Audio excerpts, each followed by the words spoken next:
This channel supports Extra Life in its efforts to raise money for the Children's Miracle Network. For more information about how to donate and join in their efforts, go to the link displayed here. Extra Life. Play games, heal kids. What up, everybody? This is your boy Blak, and yes, I am making a video. Amazing.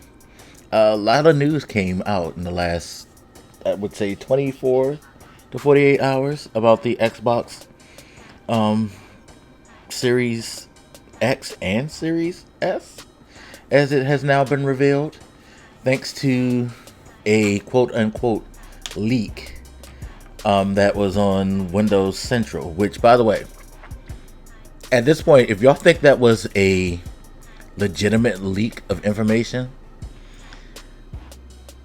I need y'all to pay more attention, because, alright, so I can't say for sure, for certain, 100% that it wasn't, but I just find it a little bit too fucking convenient that after this leak, you get this flood of information that is pretty much, you know, one for one with what was leaked. I feel like someone decided, let's go ahead and start the ball rolling by quote unquote leaking this information and getting people like excited, and then we're gonna like hit them with everything at once. I think this was a very clever and smart way of disseminating information without having to set like this date and have to do all of this production and all of that. Like, bam, just because think about it, these videos are all of a sudden fucking out with all these like specs and information. Like, all this stuff is just bam, bam, bam. I think they just didn't want to do like a big presentation thing, and they utilize social media in a way that a lot of people probably should utilize social media, which is catch people by hinting that they get to know something that they're not supposed to know, and then saying, "Oh, you got us. Here it is." It's good. I think it's good, and I actually really do hope that they someday come out and say, "Yeah, we kind of set this shit up," because I think that's pretty damn cool. Anyway, moving on. So we have release date, we have prices, we have specs for the Xbox One Series X and Series S, which, you know, a lot of people already kind of speculated that they were going to have a lesser, you know, version of the Xbox Series X coming out and call it Series S. This is something we've been talking about for months. You know, it's been going around in game media for months. It was just the question of what is the price and when are they going to reveal it. Now we know. So you can get the Series X for $499. The Series S is for $299, $200 cheaper. What are the big difference? There's no disk drive, of course, in the Series S. Sorry, I'm gonna get this mixed up because Microsoft just says to hell with conventional naming conventions that make sense and don't confuse the fuck out of you. Let's just muddle that shit up. Jeez, it's gonna be hard. Anyway, no disk drive. Instead of a terabyte hard drive, you're gonna get a 512 gigabyte hard drive. There's still SSD. 6 gigabytes less of RAM. Same CPU, which is funny. I saw somebody tweet like, yes, this means that it's still faster than the PS5. Clock speed is definitely faster.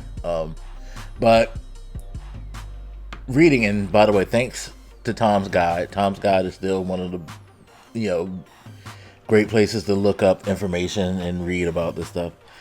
You find out that while, yeah, the clock speed is pretty much the same, it's going to output much less power than the Series X. The Series S will basically run a little bit better, from what I've been reading, than the Xbox One X. Had to slow down to say that because, you know, the tongue twisters. So yes, you're going to basically get a little bit better performance than what you got of the Xbox One X, which is not a bad deal because Xbox One X is a, you know, pretty good system. But then if you want to like max out, of course you want to get the Series X. So, you know, it depends on what you're looking for and what type of gamer you are.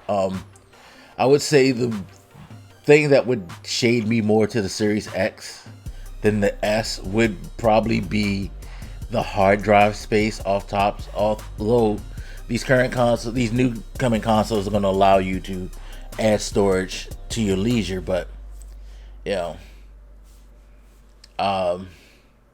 that's going to cost. So I don't know, it depends on how much it's going to cost, because from, again, something I saw, to upgrade a hard drive for the Xbox Series, Jesus Christ, how is this going to be?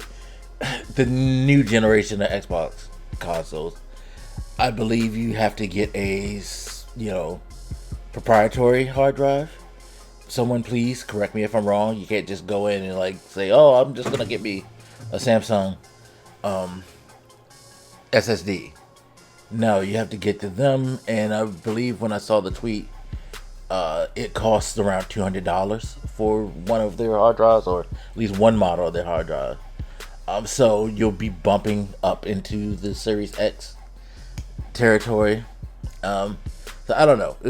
We'll see as time goes on how that works out. If you don't foresee yourself playing a whole lot of games, like I would say this, the Series S is the system I think that everybody who likes to play games but only really likes to play like the annual Call of Duty, the annual sports games, you know, the Maddens, and all of that, and occasionally play, you know, something here and there like the next big game, Series S might be. But if you're someone who just plays a multitude of games, especially if you play a whole lot of like continuing games, MMOs, battle royal games and stuff like that, that you're gonna constantly hit over and over again, you're going to want the Series X for the hard drive space alone.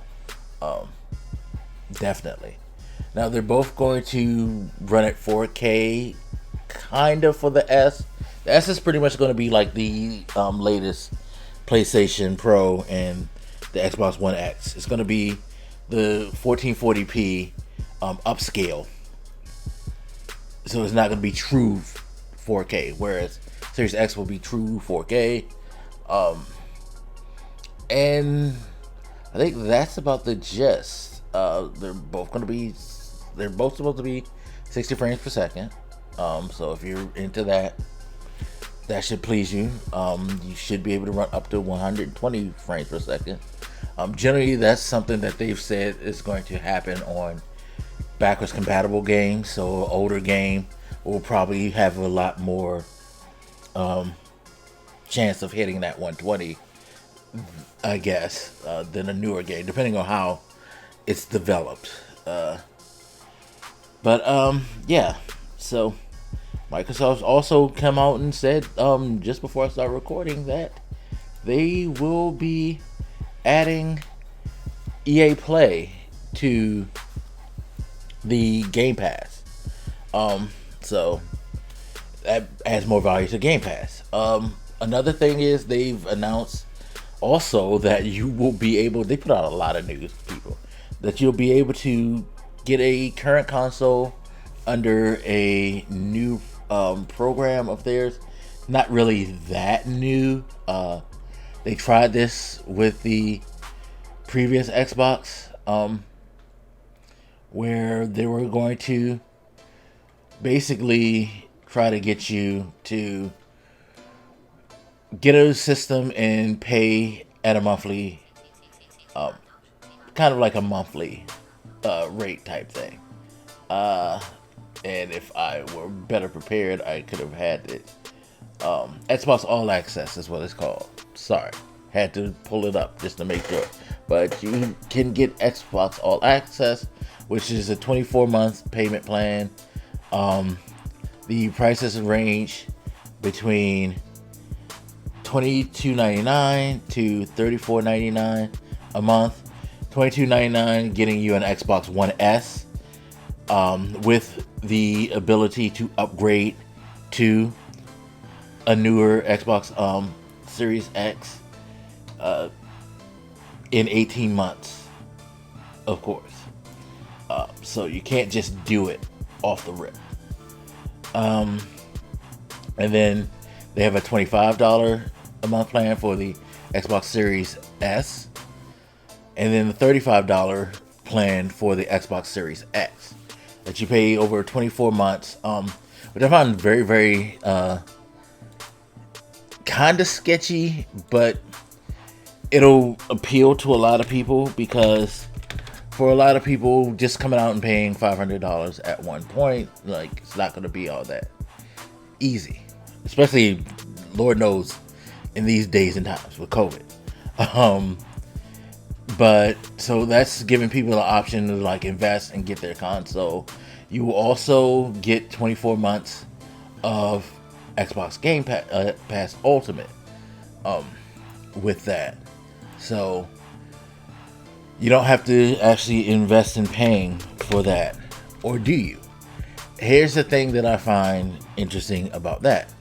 Now, you're thinking, cool, I only gotta like pay, $23 to $35 a month for the next 2 years, kind of like a cell phone plan.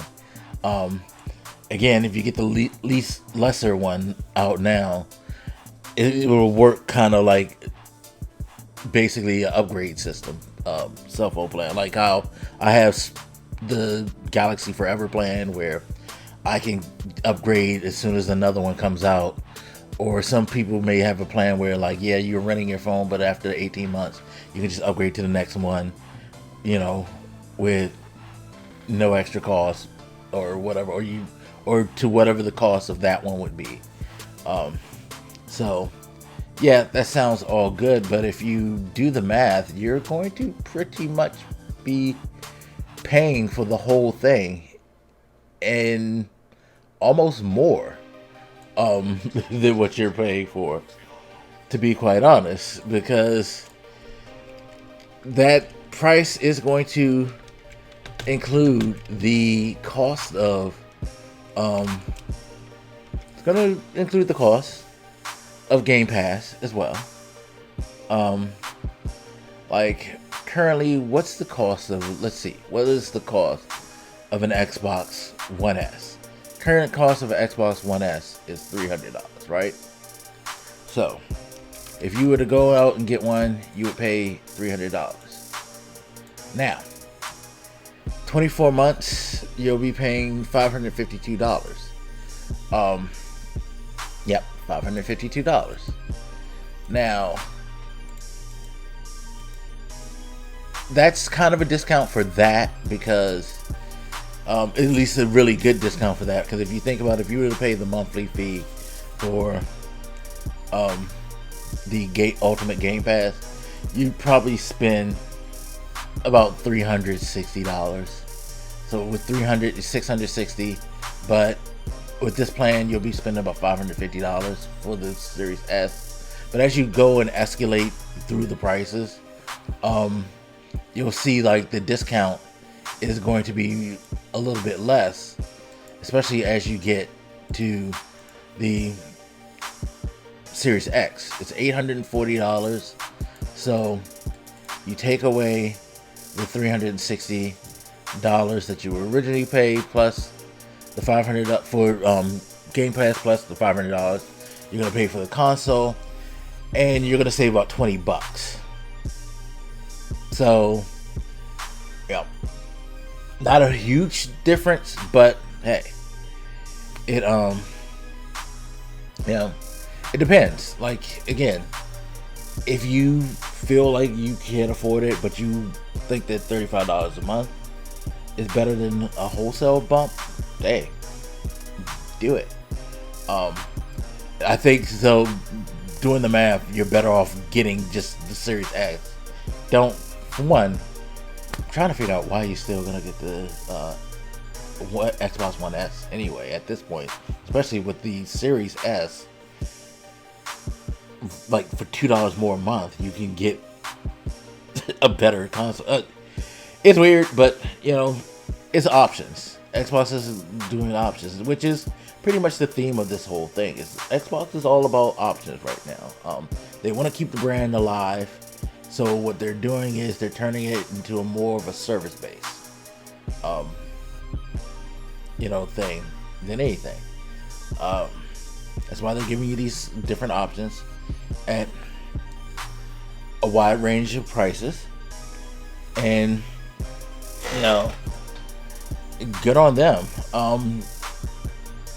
How well will this work? Is this what's going to put them back, quote unquote, on top?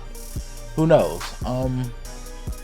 We still haven't seen everything from Sony, so we won't know until they finally decide to open up. As of now, though, from this standpoint, if you are interested in the PlayStation, I think you're not going to be wavering from getting one if you're interested in the PlayStation because of the games library. This has always been my biggest two differentiators between the two. No matter what the price, the power, all that, games library counts. Exclusive games library counts a lot for PlayStation fans. It's one of the reasons why I had a PlayStation 3 and got a PlayStation 4 when the next generation came, because I wanted to play the Sony exclusive games. Now, unless Sony makes a move like Microsoft and does a day and date release of a PC version, I can't see myself not getting a PlayStation for the next coming generation. If they did the day and date thing, I'd have the same opinion as I have with the Xbox. I have no reason to get one because, especially since I just spent $800 on putting together a new PC, I really have no reason. If you're going to allow me access on the PC, I'll just play on the PC. Controllers hook up to PCs. I don't need anything but a controller, which I have. So it's as simple as that. But for right now, I think what Microsoft has done, at least for me, has reinforced the idea that maybe I should get Game Pass, especially if they're going to throw in EA Play. That means if I want to play any of their sports games, I can. And there are some games on EA that come out that I like to play, or I would like to play, but I may not necessarily want to buy them. I just want to rent, a game like Fallen Order is an example. I still haven't played that because I didn't really want to buy it, but I'm very, very curious to play it under the Game Pass. If EA plays nice, who knows what EA do? They might change up their model for this, but I play Fallen Order that way and don't have to worry about it. Just a matter of me wanting to spend the $15 a month or not, or $10 a month if I just want to get the basic stuff up there. So yeah, they're good for Microsoft. They've got the gaming community a buzz. Now it's just up to Sony to show what they want. And it's funny because as I look, I see someone tweet that it looks like Sony is about to drop some news. So we're gonna now get the full on, debate going. I already have friends falling on one side or another, which irritates me because y'all just play the fucking games. God damn it. Y'all too old for this shit. Jesus Christ. But, you know, and let me stop before I go into the whole rant about the futility and stupidity of fanboyism and all that shit. Like, god damn it. Anyway, as always, you guys, feel free to hit me up. Let me know what you think, and I'll hit you later. This your boy Blak, making them out. Deuces.